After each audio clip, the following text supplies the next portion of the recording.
विश्वप्रसादात् भगवत्प्रसादो विश्वप्रसादान्नगति कुतोऽपि ध्यायुं तुमंस्तस्य शास्त्रीसन्ध्यं वन्दे गुरो श्रीचरणारविन्दम्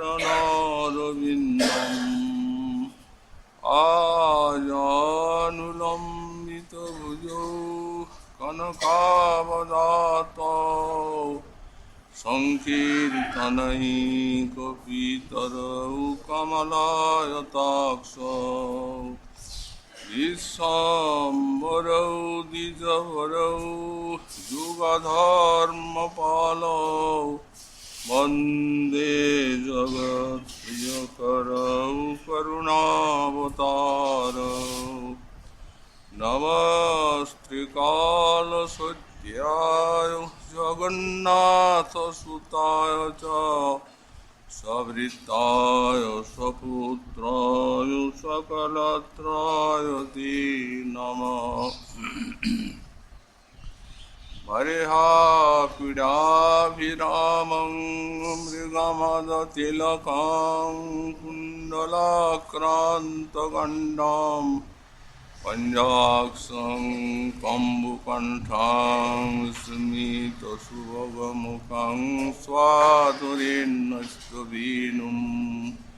श्यामं शान्तं त्रिभङ्गं रविकरवसनं भूषितं वैजयन्त्या वन्दे वृन्दावनस्थं युवतिशतवृतं ब्रह्मगोपालवेशं तप्तकाञ्चन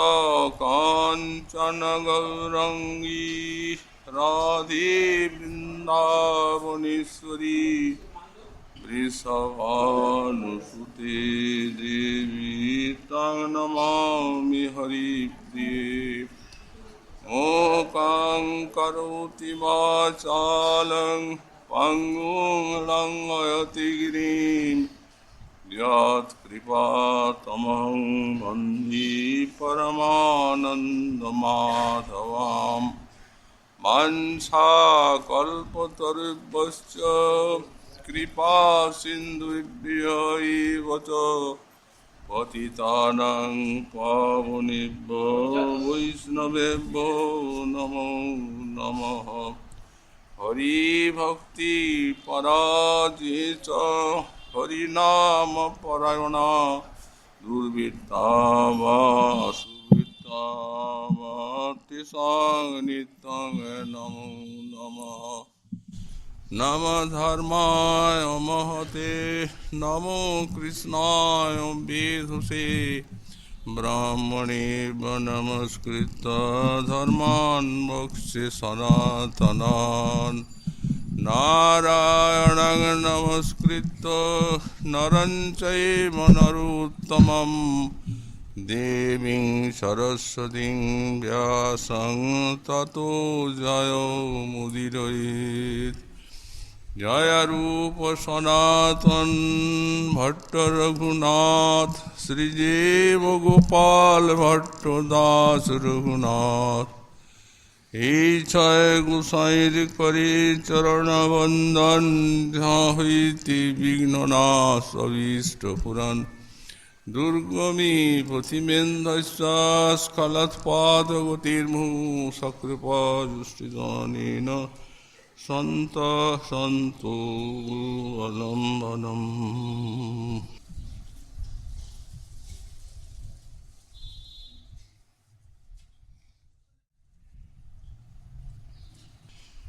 কলিন্দাগিরিনন্দিনী সলিলবিন্দুসন্দোহন মৃদুদ্গতিরতিশ্রমাং মিথুনমাদ্ভুত ক্রীড়য়া আমন্দারসতুন্দিলাং ভ্রমরবৃন্দবৃন্দাটবী নিকুঞ্জবরমন্দিরে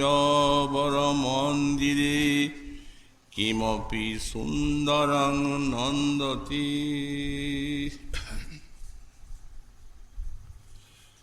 কলিযুগ পাবনাবতার শ্রী শ্রী গৌরাঙ্গ মহাপ্রভুর পরম অন্তরঙ্গ পার্ষদ পরম পূজ্যপাদ শ্রী শ্রীল প্রবোধানন্দ সরস্বতী চরণ তাঁর শ্রী শ্রী রাধারস সুধানিধি গ্রন্থে 133 সংখ্যক শ্লোকে শ্রী শ্রী রাধা মাধবীর অতি মধুর লীলা বর্ণনায় বললেন, কলিন্দগিরি নন্দিনী সলিল বিন্দু সন্দোভূন মৃদুর গতিরতিশ্রমম নিথুনমদ্ভুত ক্রীডয়া অমন্দারসতুন্দিলং ভ্রমর বৃন্দ বৃন্দাটবী নিকুঞ্জবর মন্দিরে কিমপি সুন্দরং নন্দতি। ভ্রমর বৃন্দ বৃন্দাটবী নিকুঞ্জবর মন্দিরে, শ্রী বৃন্দাবনে নিকুঞ্জ মন্দির, যে মোহন নিকুঞ্জ মন্দির গুঞ্জরিত ভ্রমরগণ কর্তৃক পরিসেবিত এবং কলিন্দগিরি নন্দিনী সলিল বিন্দু সন্দৌহৃদগতি রতিশ্রমম, আর যমুনার জলকণাবাহী শীতল সুগন্ধ মন্দ বাতাস যে সেই নিকুঞ্জ মন্দিরে প্রবাহিত হয়ে আর শ্রী শ্রী রাধা মাধবের বিহার শ্রমকে অপনোদন করছে। বললেন এই প্রকার অমন্দরস তুন্দিলং কিমপি সুন্দরং মিথুনম। অমন্দরস তুন্দিল অর্থাৎ অত্যুচ্চ রসপুষ্ট, কোন অনির্বচনীয় সুন্দর শ্রী শ্রী রাধা মাধব তারা সেই নিকুঞ্জে অদ্ভুত ক্রীড়ায়া নন্দতি, অদ্ভুত বিহারের দ্বারা আনন্দিত হচ্ছেন বা আনন্দ লাভ করছেন। শ্রীপাদ গোস্বামী চরণ এই শ্লোকে শ্রী বৃন্দাবনের যে মহিমা, সেই মহিমা স্ফূর্তি লাভ করেছেন। আমরা এর পূর্বে তা আলোচনা করেছি। তারপর দেখতে দেখতে শ্রীপাদ মনোহর একটি লীলা স্ফূর্তি লাভ করলেন। এদের যে স্ফুরণ সেটি হচ্ছে স্বাভাবিক, কারণ বললেন যেহেতু এরা হচ্ছেন পার্ষদ, যেমন শ্রীমন মহাপ্রভুর পার্ষদ তেমনি ব্রজের সখী মঞ্জরী নিত্য সিদ্ধা রাধা ভাব মিলিত বিগ্রহ শ্রীমন মহাপ্রভুর সঙ্গে অবতীর্ণ হয়েছেন সেই রাধা মাধুরী স্বয়ং আস্বাদন করে আর বিশ্বমানবকে বিতরণ করবেন এই উদ্দেশ্যে। তো সুতরাং এদের স্ফূর্তি স্বাভাবিক এবং বিস্ফূর্তি, এটিকে সাক্ষাৎকার ভ্রম বলা হয়। আমাদের ছিল গোস্বামীপাদ বললেন স্ফূর্তিটি হচ্ছে স্মরণাঙ্গ ভক্তি। এই স্মরণাঙ্গ ভজনের উন্নত স্তরকে স্ফূর্তি বলা হয়। যেমন যখন স্মরণাঙ্গ ব্যাখ্যা করছেন শ্রী ভক্তি সন্দর্ভে শ্রীমদ্ জীব গোস্বামী পাদ, তখন বলছেন 5 প্রকার ক্রম আছে এই স্মরণাঙ্গ ভক্তির। একটি হচ্ছে স্মরণ,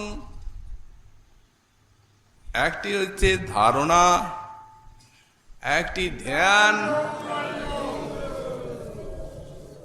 আর একটি হচ্ছে ধ্রুবানুস্মৃতি, আর শেষেরটি হচ্ছে সমাধি। তো গোস্বামী পাদ বলেন এই সমাধিটি স্ফুরণ। এটি সাধক ভক্ত যারা জাতরতি তাদেরও হয়। তো গোস্বামী পাদ এখানে সমাধি শব্দটি উল্লেখ করলেন। যদি স্ফুরণ বলতেন তাহলে আমরা স্পষ্ট বুঝতে পারতাম কথাটার অর্থ। কিন্তু সমাধি বলতে কেউ যদি সেই ব্রহ্ম সমাধির কথা বুঝেন, যাকে অসম্প্রজ্ঞাত সমাধি বলা হয়, এই সমাধিটি কিরূপ বললে এটি ধ্যান, ধ্যাতা এবং ধ্যেয় সব একাকার হয়ে যায়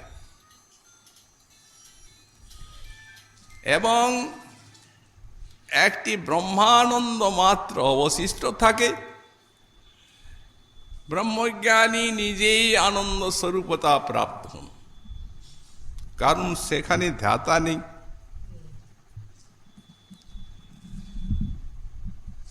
এটি তো ভক্তের পক্ষে সর্বথা বর্জনীয়।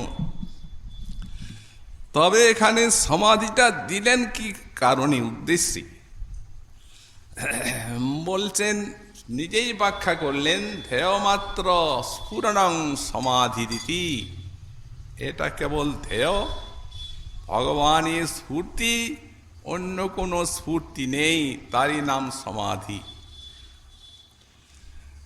তা তো তার তৃপ্তি হলো না।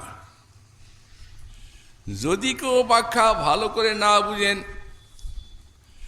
এই জন্য ভাগবতের থেকে তিনি একটা দৃষ্টান্ত দিলেন এখানে। মার্কণ্ডেয় ঋষি সমাধিস্থ, সেই পথ দিয়ে শ্রীমন মহাদেব এবং গৌরী দেবী যাচ্ছেন। বৃষে আরোহণ করে। তো সেইখানে গিয়ে গৌরী দেবী বলছেন, দেবাদিদেব একটু দাঁড়ান, এই যে ছেলেটা, এই বালক, একে দেখে বাৎসল্যে আমার হৃদয়টা বিগলিত হয়ে যাচ্ছে। আমি এর সাথে কথা বলতে চাই, আলাপ করব। আপনি একে সমাধির থেকে জাগিয়ে দিন। মহাদেব বললেন, দেবী ও জাগবে না। মহাদেবী খুব জিদ করতে লাগলেন। তখন মহাদেব ডাকছেন, আহ্বান করছেন বারবার, কিন্তু ধীর স্থির হয়ে আছেন মার্কণ্ডেয়। দেখলে তো, আমি বললাম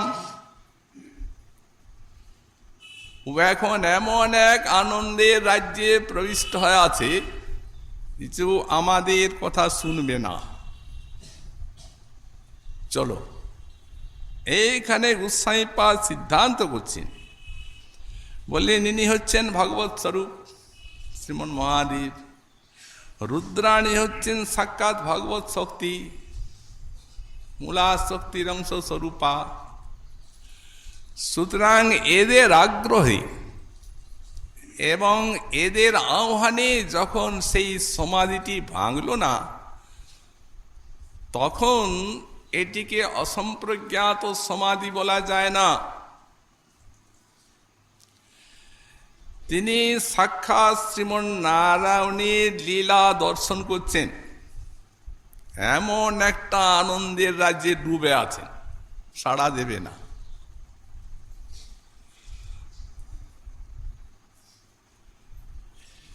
কোন কোন স্থলে এরূপ হয় যে যা স্ফূর্তি পেয়েছেন সে নিজে এসে ডাকলেও স্ফূর্তি সহসা যায় না। নারায়ণের লীলা স্ফূর্তি যে মহাদেব মহাদেবীর ডাকে যাবে না, এ তো হতেই পারে। কিন্তু যার জন্য সমাধি, তিনি ডাকলেও যায় না। যেমন আমরা শ্রীরামচরিত মানসে সুতীক্ষণ মুনির দৃষ্টান্ত দেখতে পাই। রাম সীতা লক্ষ্মণ সহ বনে এসেছেন, মুনি শ্রবণ করেই পাগল, উন্মাদের মতো ছুটছেন দর্শনের আকাঙ্ক্ষায়। হঠাৎ সমাধি এলো, যেমনি সমাধি এলো তেমনি বসে গেলেন, নিশ্চল ভাবে বসেছেন। তার সঙ্গে মিলনের জন্য ভগবানও আসছেন, আসতে দেখছেন মুনি সমাধিস্থ, তখন ডাকছেন। ওনারও তো তার সঙ্গে মিলনের আকাঙ্ক্ষা আছে, সমাধি তো কাম্য নয়, দর্শনটি কাম্য। সমাধি যাচ্ছে না। তখন শ্রী ভগবান কি করলেন, ওই যে ধেয় স্বরূপ যেটাতে মনটা ডুবে আছে, ওই স্বরূপটিকে সরিয়ে দিলেন। যেমনি সরিয়ে দিয়েছেন তেমনি পাগলের মতো একবারে মণিহারা ফণির মতো উঠলেন মুনি। দেখছেন সামনে ইষ্টদেব, লম্বা হয়ে প্রণত হলেন। এত গাঢ় হয়। যারা প্রেম লাভ করেছেন তাদের হয় বিস্ফূর্তি, গাঢ় হয়। যারা রুতি স্তরে তাদের তরল হয়। আর এরা আছেন মহাভাব স্তরে, রূপ রঘুনাথ শ্রীজীব প্রবোধানন্দ সরস্বতী। হতেবেদে সাক্ষাৎকার ভ্রান্তির থেকেও গাঢ়। আমরা গোপকুমারের সমাধির কথা পেয়েছি, স্ফূর্তি। শ্রী বিল্লমঙ্গল ঠাকুরের বিস্ফূর্তি, সাক্ষাৎকার ভ্রম হচ্ছে, করতে যাচ্ছেন পাচ্ছেন না, সরিয়ে যাচ্ছে রূপটা, আরো ছুটে যাচ্ছেন, আরো পিছিয়ে যাচ্ছে। তখন বুঝছেন এটি সাক্ষাৎ নয়, এটি স্ফূর্তি। তারা সাধক আর এরা নিত্য সিদ্ধ। এই জন্য এদের সমাধিটি একেবারে সাক্ষাৎকার, যেন দর্শনের মতো আনন্দদায়। যাই হোক, প্রথমে শ্রী গোস্বামী পাদ দেখছেন শ্রী বৃন্দাবনের শোভা। যমুনার তটদেশ, বৃক্ষবল্লরিতে রাশি রাশি কুসুম বিকশিত হয়ে আর সৌরভে দিগন্ত আমোদিত করে তুলেছে। কুঞ্জে কুঞ্জে লুটিয়ে পড়ছে জাতি জুথি মল্লিকা, তারও সৌরভে উন্মাদিত সারা বৃন্দাবন। ভ্রমরগুলি ঝাঁকে ঝাঁকে ছুটে আসছে সেই সৌরভে আকৃষ্ট হয়ে, ফুলে ফুলে করছে মধুর গুঞ্জার। যেন তারা শ্রী শ্রী রাধা মাধবের মধুর লীলা কীর্তন করছে, গান করছে তারা।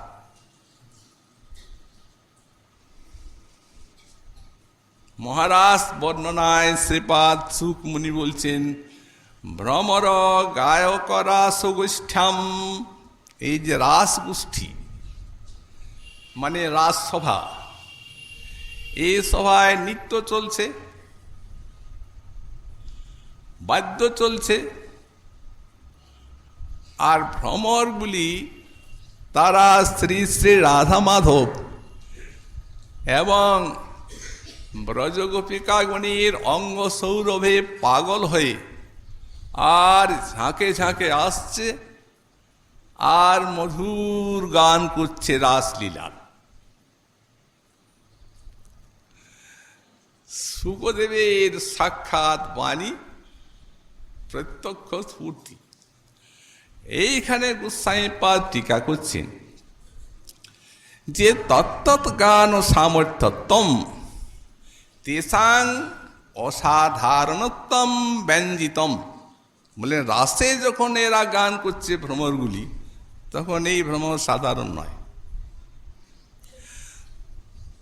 তত্তৎ গান সামর্থ্যত্বম, সেই রাসলীলায় গানের এদের সামর্থ্য আছে। তো এই কথার দ্বারা ব্যঞ্জিত হচ্ছে, যেহেতু সাধারণ নাচ নয়, যে কোনো গায়কের দ্বারা গান গাওয়া যাবে, এ তো মহাভাব। গোস্বামীপাদ লিখলেন, রাস বলতেই পরম রসকদম্বময় ইতি যৌগিকার্থ। নিত্য বিশেষ রাস ঠিক, কিন্তু ওটা হচ্ছে রূঢ়িবৃত্তি রাস শব্দের। নাচ মানে রাস বলা যাবে না। গায়ক, নায়ক, নায়িকা যদি মণ্ডলী বন্ধে নৃত্য করেন এবং সেই নৃত্য যদি রাগ, তাল ইত্যাদি সমন্বিত হয়, তখন তার নাম হবে রাস। কিন্তু রাস স্যাৎ ন নাকিটি, স্বর্গে রাস নেই, অপ্সরা দেবীগণ করতে পারেন না, বৈকুণ্ঠও রাস নাই, দ্বারকাও রাস নেই। বৃহৎ ভাগবত অমৃতে আমরা দেখতে পাই ভগবান দ্বারকানাথ রাত্রে রাসের স্বপ্ন দেখতেন আর কাঁদতেন। কাঁদার কি দরকার? 16,000 মহিষীকে নিয়ে প্রাঙ্গণে রাস করুন না, কাঁদবেন কেন? হবে না, যেহেতু উপাদানটা নেই। মহাভাব হচ্ছে রাস নৃত্যের উপাদান। যেমন রূঢ়িবৃত্তি আর যৌগিক দুটা শব্দের বৃত্তি। যেমন পঙ্কজ বললে আপনি কমলকে বুঝবেন, কিন্তু কমলই কি পঙ্কে জাত হয়? সেখানে শাপলা আছে, কল্লার আছে, কত জলদাতা আছে, সবকেই তো পঙ্কজ বলা হবে। বললেন না, ওটা তো যৌগিক, কিন্তু রূঢ়িতে ওই পঙ্কজ বললে কমলকেই বোঝা যায়, শাপলা বুঝবেন না। তা তেমনি নিত্য বোঝা যায়, কিন্তু এই যৌগিক বৃত্তি হচ্ছে রাসে, ওই মহাভাবের নিত্য, প্রাচুর্যময় নিত্য হচ্ছে রাস। এই জন্য রাসের নায়ক হবেন কৃষ্ণ, নায়িকা হবেন মহাভাবতী ব্রজসুন্দরীগণ, রাধারানী হবেন রাসেশ্বরী মূলদণ্ড। স্থান হবে বৃন্দাবন জামুন তট, সেইখানে নিত্য গীতাদি রসময় যে অদ্ভুত এক ব্রহ্মার দিন, মানে 4000 যুগ ব্যাপী যে নিত্য, তাকে বলা হবে রাস।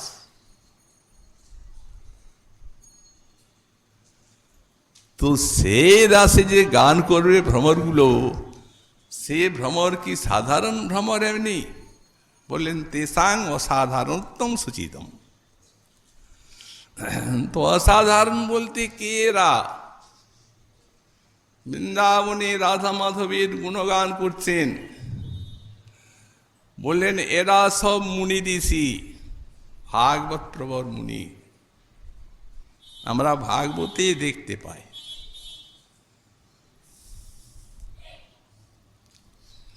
শ্রীকৃষ্ণ যখন বলদেবের স্তুতি করছেন 15 অধ্যায়ে 10মে বৃন্দাবনে, তখন ভ্রমরগুলি ছুটে আসছে।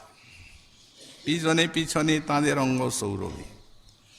তা কৃষ্ণ বলছেন, হে আর্য, এতে লীন অখিল লোক তব যশ তীর্থম। হে আর্য, এই যে সব ভ্রমরগুলো আসছে, এরা আপনার যশগান করছে। আপনি এদের ইষ্টদেব, কিন্তু আপনাকে গূঢ়রূপে আছেন, তাও আপনাকে ছাড়তে পারে না। গূঢ় বনে পি ন জহাত্মাত্ম দেব, নিজের দেবতাকে হে নিষ্পাপ অনঘ তারা ছাড়ছে না।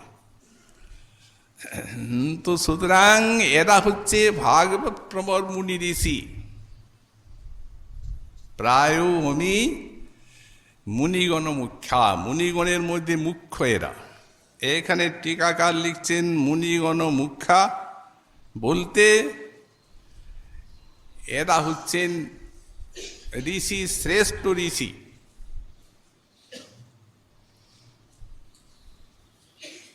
তো সুতরাং এই ভ্রমর, তো এখানে অনঘ বলে সম্বোধন করছেন কৃষ্ণ, তো নিষ্পাপ ব্যক্তিকে সম্বোধন করা যায়। তুষ্ণী টিকাতে পক্ষাকার লিখছেন অনঘ শব্দের এখানে নিষ্পাপ অর্থ নয়,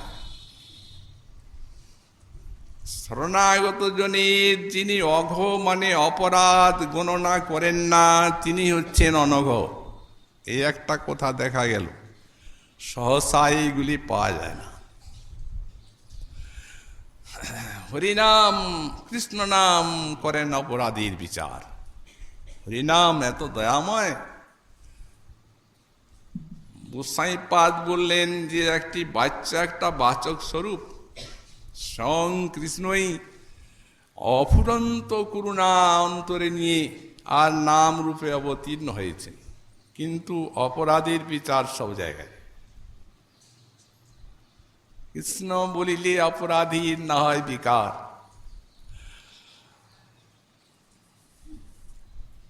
এক কৃষ্ণ নামে করে সব পাপ ক্ষয়, আর কৃষ্ণ নাম লইতে কৃষ্ণ পদে প্রেম উপজয়।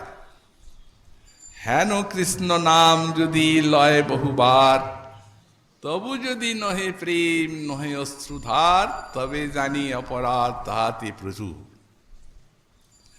ভগবানও অতএব অপরাধ কৃষ্ণ গণনা করেন, কিন্তু এইখানে দেখা গেল যে শরণাগত জনের ভক্তজনের অপরাধ নেন না, এই জন্যই ইনি অনঘ। এই শ্লোকের টিকাতে খুব কম জায়গায় আছে এই জিনিসটা। আর এই জায়গায় আমরা ভাগবতে দেখতে পাই অজামিল উদ্ধার প্রসঙ্গে 6 স্কন্ধে 2য় অধ্যায়ে শেষের শ্লোকটি হচ্ছে ফলশ্রুতি, যদ্যপি অমঙ্গল মর্তু বিষ্ণুলোকে মহীয়তে।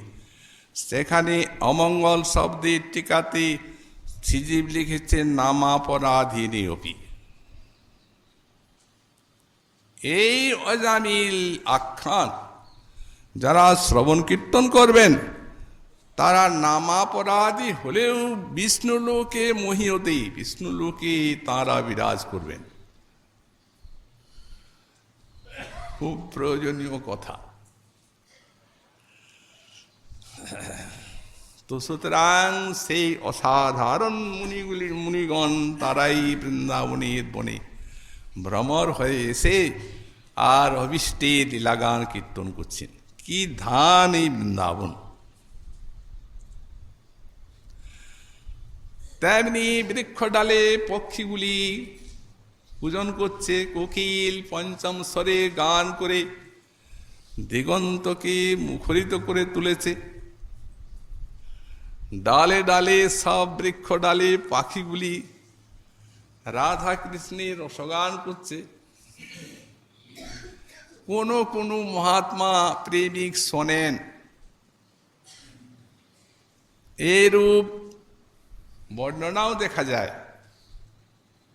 মাধবী কুঞ্জের ওপরি সুখে বসি সুখ সারি, তারা গাইবে রাধা কৃষ্ণ রস ঠাকুর মহাশয়। তরুমূলে বসি তাহা আমার কবে জুড়াইবে হিয়া,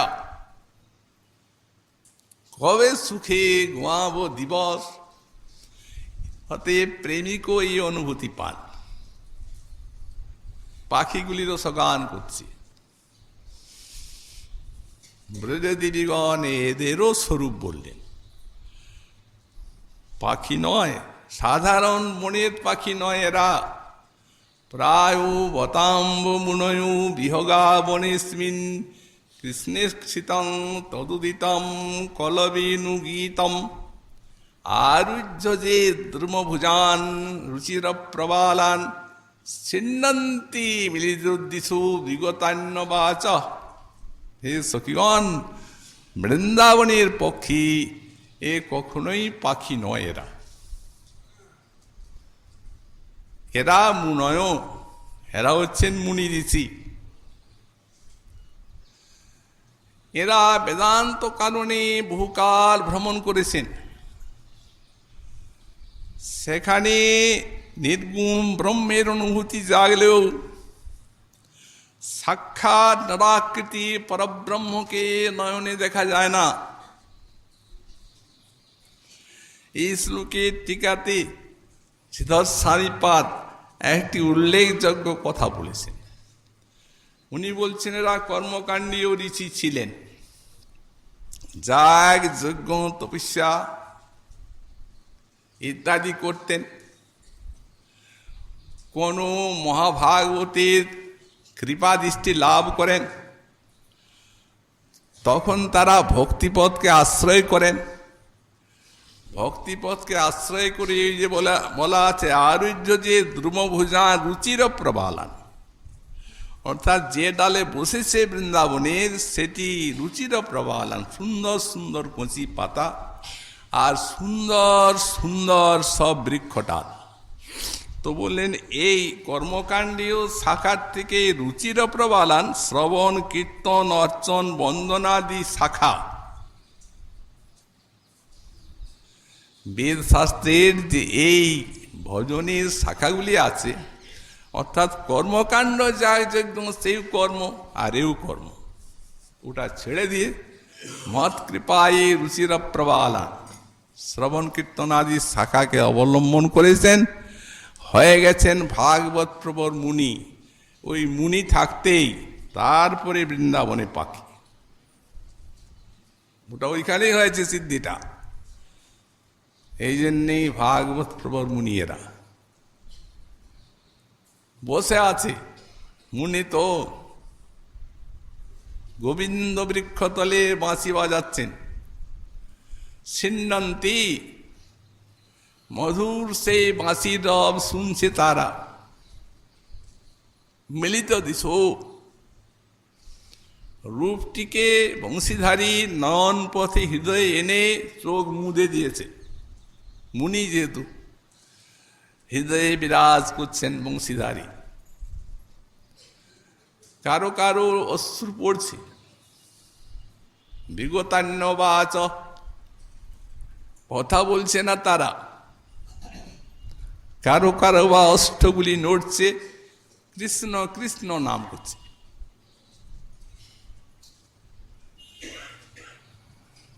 অতএব এরা আছে ভাগবত প্রবর মুনি ঋষি। সামনে আসে সুপরিপক্ক ফল, দাড়িম্বগুলি ফেটে বিদীর্ণ হয়ে রস ঝরছে। এই বৃন্দাবন। বৃক্ষে বৃক্ষে যেন রাশি রাশি কুসুম, তেমনি রাশি রাশি ফল। ফলবান বৃক্ষে সব পরিপক্ক হয়ে আছে, ইচ্ছা করলেই খেতে পারি, খায় না। অপূর্ব এক আস্বাদন লাভ হচ্ছে, অতএব খাওয়ার প্রবৃত্তি নেই। এই সব বৃন্দাবনের পাখি করছে রাধা মাধবীর মধুর রসগান। তারপর বললেন বলিন্দগিরি নন্দিনী সলিল বিন্দু সন্দৌভুন মৃদুগতি রতিশ্রমং মিথুনম অদ্ভুত ক্রীড়া। তারপরে কালিন্দী সলিল, সেই কালিন্দীর জলে ফুটেছে কুমুদ কমল কল্হার, তারও সৌরভে আকৃষ্ট হয়ে আসছে ভ্রমরগুল, সেখানেও করছে কমলিনীর বক্ষে মকরন্দ রস আস্বাদন, আর তারাও শ্রী শ্রী রাধা কৃষ্ণের মধু লীলা গান করছে। বাতাস বইছে শীতল সুগন্ধ মন্দ, সেই সকল ফুলের গন্ধ নিয়ে, এই জন্য গন্ধ শীতল, যেহেতু যমুনার জলকণাবাহী, ওই দিক থেকে আসছে, যমুনা তটে জলকণার শীতলতা বহন করে নিয়ে যাচ্ছে। রাধা মাধবের লীলার সেবক, এখানে জল, বায়ু, চন্দ্র, সূর্য সব শ্রী শ্রী রাধা মাধবী লীলার সেবা করছে যেন বৃন্দাবনে। প্রাকৃত জগতের মতো কোনো বস্তু নেই। এই জন্যেই বলা আছে যে যখন রাসলীলা আরম্ভ করবেন গোবিন্দ ইচ্ছা করেছেন তদরুরাজ উদগাত, তখন পূর্ণচন্দ্র উদিত হল। কখন বললেন? যদা ভগবান রন্তুং মনশ্চক্রে, যেখানে তদা আছে সেইখানে একটা যদা আছে। তাহলে যখন বললেন তখন পূর্ণচন্দ্রের উদয় হলো, তখন প্রশ্ন হবে কখন? সুকমণি বললেন যদা ভগবান রন্তুং মনশ্চক্রে, যখন ভগবান ব্রজবালাগণের সঙ্গে বিহার করার ইচ্ছা করলেন। তো সুতরাং এই জগতে চন্দ্র সূর্য এখানে উঠে না। আর তাই যদি হয় তাহলে সেই চন্দ্র আকাশে 4000 যুগ থেকে গেলে প্রাকৃত জগতে চন্দ্র অসম্ভব। তো এই বৃন্দাবনীর স্বরূপ অপ্রাকৃত চিন্ময় সবই। সেখানে শ্রী শ্রী রাধা মাধবীর বিহার শ্রম অপনোদন করছে সেই বাতাস, শ্রী শ্রী রাধা মাধবী লীলার সেবা করছে যেন। স্ফূর্তিত সাক্ষাৎকারের মতো গোস্বামীপাদ দেখছেন এবং বর্ণনাটি করছেন। কুঞ্জে শ্রী শ্রী রাধা মাধব বিরাজমান, বর্ণনা করছেন শ্রী শ্রী রাধা মাধবীর তাৎকালিক রূপ, গুণ, লীলা। প্রথমে বলছেন কি? বললেন এরা অমন্দ রস তুন্দিলম। এই যে শ্রী শ্রী রাধা মাধব, এরা হচ্ছেন অমন্দ রস তুন্দিল। অমন্দ শব্দের ব্যাখ্যা মন্দ নয় যা, তাই তো? তো সুতরাং অমন্দ না দিয়ে যদি শ্রেষ্ঠ বা আরেকটা ব্যাখ্যা আছে সুউচ্চ অমন্দ, তাহলে সুউচ্চটা বললেই হতো, কিন্তু অমন্দ শব্দ দিয়েছেন ওখানে, মন্দ নয় যা। এখানে এই যে রস শব্দ তারই ব্যাখ্যা। অমন্দ রস তুন্দিল, তুন্দিল মানে পুষ্ট বা পরিপূর্ণ। তো সুতরাং এখানে অমন্দ রস বলতে মন্দ রস তাহলে কি? এটি হচ্ছে জড় রস। রস দু প্রকার, একটি জড় রস আর একটি চিন্ময় রস। এই রাধা মাধবের যে লীলা, এই অপ্রাকৃত চিন্ময় রস, এর জড় রসের সঙ্গে কোনো সম্পর্ক নাই। যারা কাব্যরসিক আলংকারিক তারা বলেন যে ভগবানই কোনো রস হয় না। কেন? বললেন যেহেতু ভগবান আর ভক্ত তারা হচ্ছেন অনেক দূরে দূরে। ভগবান হচ্ছেন গোলকে, ভক্ত ভূলোকে। ব্যবধান আছে, প্রাণে প্রাণে না মিশলে কখনো রস হয় না। অতএব প্রাকৃতে রস হবে। এই হচ্ছে আলংকারিক গণের যুক্তি। কিন্তু যারা ভক্ত প্রেমিক তারা বললেন, তারা তো বলবে কেন? গোসাইপাদ বললেন সর্বথৈব দুরূহম অভক্তৈর ভগবত রস তৎপাদাম্বুজ সর্বস্বই ভক্তই রেবানুরস্যতে। তারা ভগবত রস কি করে বুঝবে? এটি বুঝবেন ভক্ত। এই জন্য বলেন সর্বথা এব দুরূহম অভক্তই ভাগবত রস। এই যে ভাগবত রস বা চিন্ময় রস, এ অভক্তের পক্ষে সর্বথা দুরূহ, তারা ধারণা করতে পারবেন না। এটা সব প্রকাশ প্রেমিক ভক্তির নির্মল রসময় হৃদয়ে সঙ্গে এসে উনি উদিত হবেন। এই জন্যেই তৎপাদাম্বুজ সর্বস্বই ভক্তই রেবানুরস্যতে।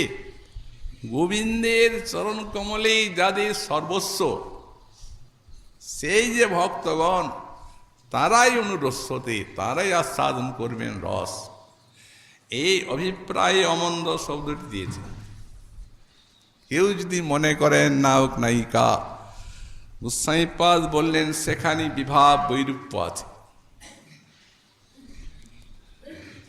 রক্ত মাংস অস্থি বিষ্ঠা মল মূত্র এই দিয়ে গড়া এই প্রাকৃত নায়ক নায়িকার দেহ। এ নিয়েই তো আলংকারিক রস ব্যাখ্যা করেছেন। প্রাকৃত রস, কাব্য রস। তো যাকে নিয়ে ব্যাখ্যা, সেই শরীরেই তো হচ্ছে কদর্য। এই জন্য শ্রীজীব লিখলেন প্রাকৃতে যদি রস হয় তো ওটাকে আমরা বলবো যুগুপ্সা রস। যুগুপ্সা, নিন্দা, ঘৃণিত। কারণ পরিণাম বিরস দেহ। যৌবন কদিনের? দ্বিতীয় যৌবনমিদম, 2-3 দিনের যৌবন, দেখতে দেখতে সব চলে যাবে। প্রত্যেক ক্ষণে ক্ষণে পরিণাম এই প্রাপ্ত হচ্ছে দেহটি। চরম পরিণতি, সুনিশ্চিত পরিণতি, এক মুষ্টি ওই সংসারের ছাই। এই তো রস হয়। রস হবে ভগবত রাজ্যে। কত চতুরানন মরি মরি যাও তো নতুয়া আদি অবসানা তোহে জনমী পুন তোহে সমামত সাগর লহরী সমানা। সেই যে নিত্য কিশোর, নিত্য কিশোরীগণ, অপ্রাকৃত চিন্ময় নায়ক নায়িকা, তাদের মধ্যেই হবে রস। এবং রসের অর্থ হচ্ছে আস্বাদন, কিন্তু আস্বাদন মানেই রস নয়। রসে সারু চমৎকারু জং বিনা নো রসু রস।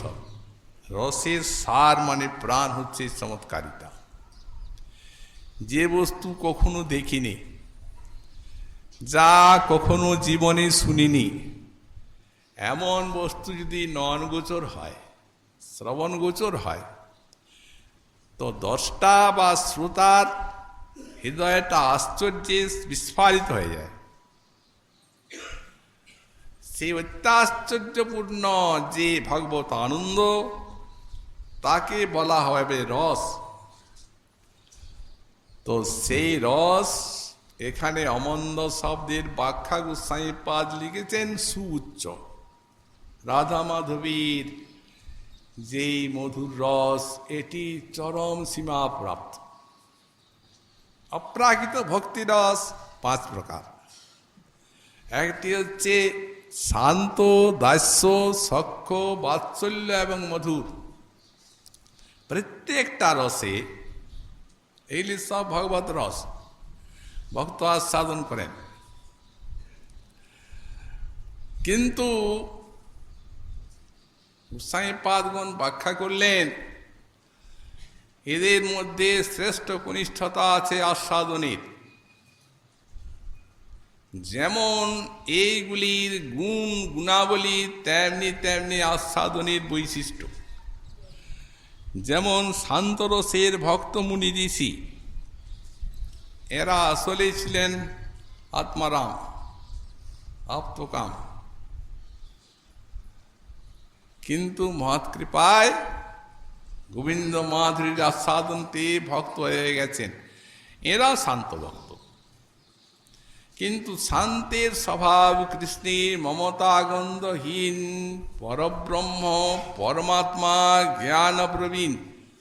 পরব্রহ্ম পরমাত্মা জ্ঞান, যেহেতু এদের রসে সেবা বুদ্ধি থাকে না,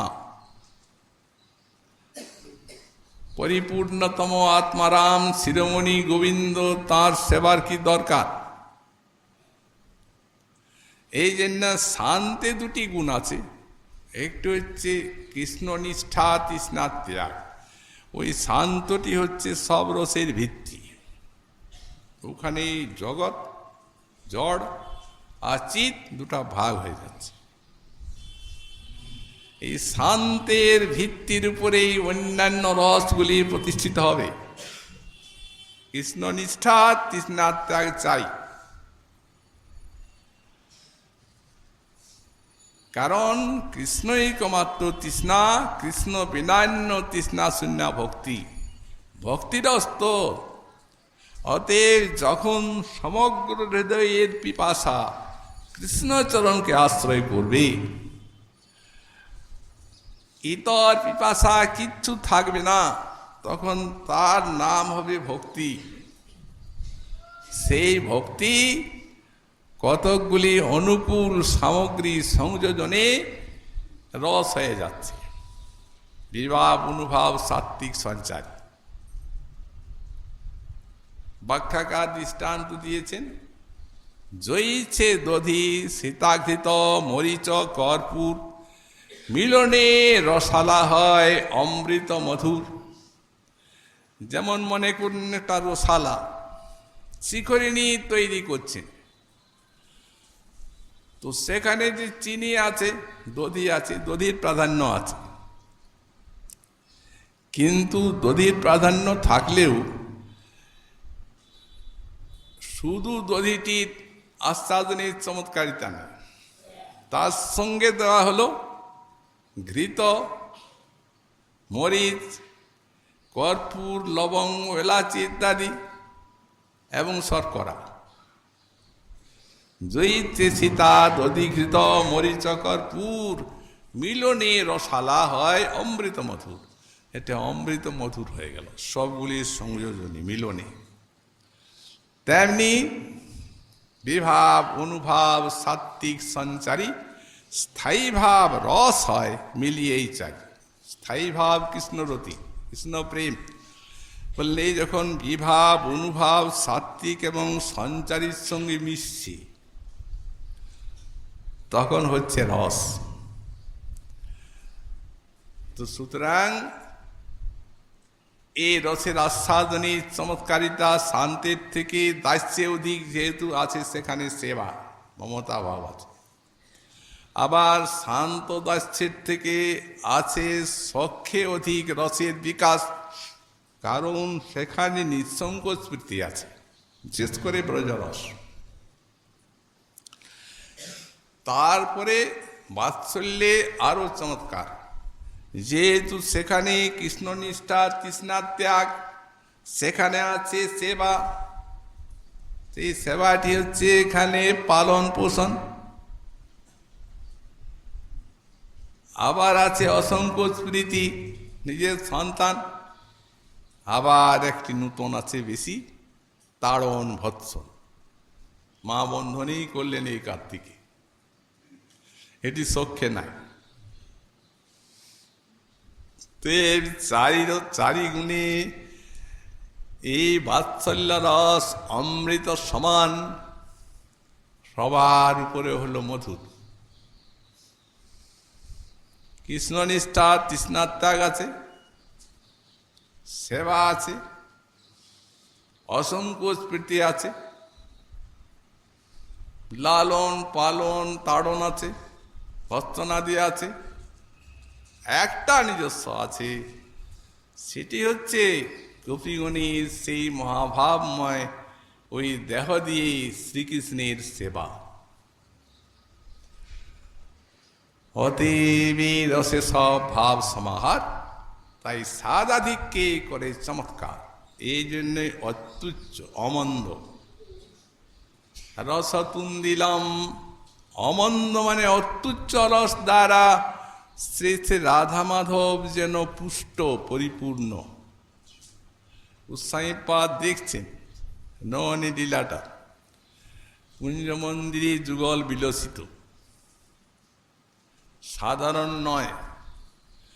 রস যেন মধুর শৃঙ্গার রস মূর্তিমান হয়ে আর শ্রী শ্রী রাধা মাধবের সেবাতে আত্মনিয়োগ করেছে। এই সাধারণ নায়ক নায়িকার মতো এই মিলন লীলা নয়, এটি হচ্ছে অখণ্ড সচ্চিদানন্দ রস সিন্ধু এবং মহাভাব সিন্ধুর মহাতত্ত্বময় চিন্ময়ী বিলাস মাধুরী। এই জন্যেই অত্যুচ্চ। এমনি উল্টে আছে।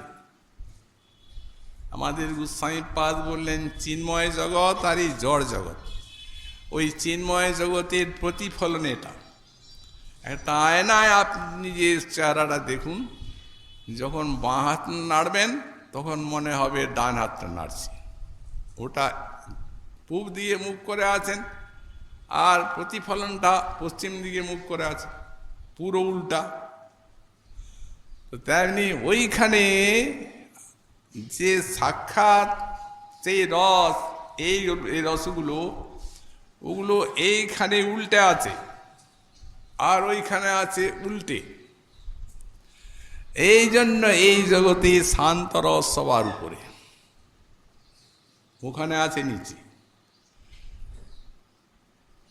তারপরে নিচে আছে দাস্যরস, ওখানে আছে শান্তের উপরে। তারপরে আবার নিচে হচ্ছে সক্ষরস, ওখানে আছে তারও উপরে, দাস্যের উপরে। তারপরে এখানে আছে বাৎসল্য রস, তার নিচে, ওখানে তারও উপরে বাৎসল্য রস। আর এখানে মধুর রসটা ঘৃণ্য হয়ে আছে, আর ওখানে তেমনি আরাধ্য হয়ে আছে তত্ত্বের আস্বাদনের, তারপরে রসের চরমভূমি সেটা। সেই অত্যুচ্চ রস আবার দুই প্রকার, একটি হচ্ছে স্বকীয়া, একটি হচ্ছে পরকীয়া। তো পরকীয়া ভাবে অতি রসের উল্লাস, এই পরকীয়া ভাবে এই মধুর রসের অত্যধিক উল্লাস, চমৎকারিতা। তাই যোগমায়া কৃষ্ণের ইচ্ছায় আনন্দিনী শক্তিগণকে এইভাবে ভাবিত করে আর সেই রসের স্রোতে অবিরত ভেসে চলেছেন শ্রী শ্রী রাধা মাধব। রাত্রি দিন কুঞ্জ ক্রীড়া করে রাধা সঙ্গে, কৈশোর বয়স সফল কৈল ক্রীড়া রঙ্গে। তারপরে বলছেন সেই অমন্দ রস তুন্দিলম মিথুনম, অদ্ভুত ক্রীড়ায়া। আর একটা দিয়েছেন কিমপি সুন্দর, অদ্ভুত ক্রীড়ায়া নন্দতি। দর্শনে শ্রীপাদ স্ফুরণটিকে স্ফুরণের ভিতরে সাক্ষাতের মতো রসটি আস্বাদন করছেন, লীলা রস, এবং বলছেন এইভাবে শ্রী শ্রী রাধা মাধব আনন্দ লাভ করছে। সুতরাং এই বাকি শ্লোকের ব্যাখ্যা শ্রীমন মহাপ্রভুর কৃপায় আগামীকাল আবার আমরা আস্বাদন করব। আজকে আমাদের ভাগবতী কথার এখানেই বিশ্রাম।